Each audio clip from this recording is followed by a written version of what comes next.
This is Sandy Lynn Duran, and I want to give an overview of why I did the dramatic reading of the book of Esther in a series of 12 scenes. And these are the 12 scenes.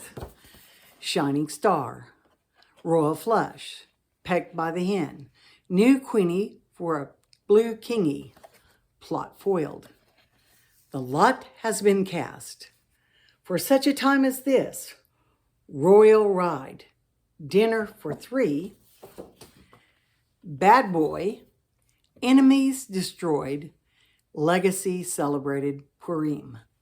Now, why do this on the book of Esther, something that happened millennia ago, today, and why now, during this time of the year? Well, I'll tell you why. This is the month of Adar. This is when all these things were flipped on their head. There was an enemy of the Jewish people, and today, in Persia, where Esther took place, there is an enemy of the Jewish people. And today, there's a king trying to get back in control. And in the days of Esther, there was a king in control of the Persian people and all the provinces in that area. And so they didn't have anything really against the Jews, but there was enemies of the Jews who wanted to kill, destroy, and annihilate the Jews and take all their possessions. And today, the same thing is still going on. It's the same playbook, folks. And they're enemies against the Jewish people today and against anyone who helps the Jewish people. The Iranian leadership had said, not the king, but the ones who've been in control for 47 years, and I've been alive all those years and saw that happen as an adult, by the way. And so they wanted to annihilate the Jews, and they called Israel Little Satan, and they called America, who supported and helped Israel, Big Satan. So their goal has been for all these 47 years to kill the Jews and anyone who helped them. And now it is being just like Esther.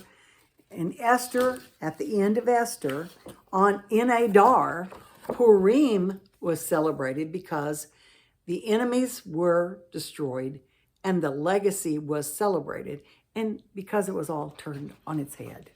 And that's why the Jews are so bold, and that's why those who believe in the God of Jacob and Isaac and Abraham, the same God, Yahweh, the creator God, who established Israel in the Torah and in the Tanakh and put the Jews there.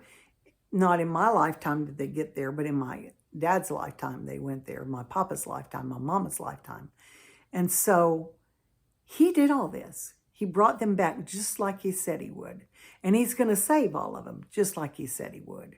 And those who love the God of Abraham, Isaac, and Jacob love the Jews and love the land of the Jews and help the Jews and help them keep the land of the Jews. And that's why those who are against the Jews, just like in Esther's time, during Purim, which is during the month of Adar, this month, were overturned.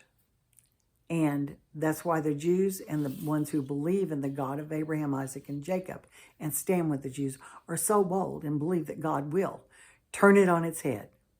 Shalom, Havarim.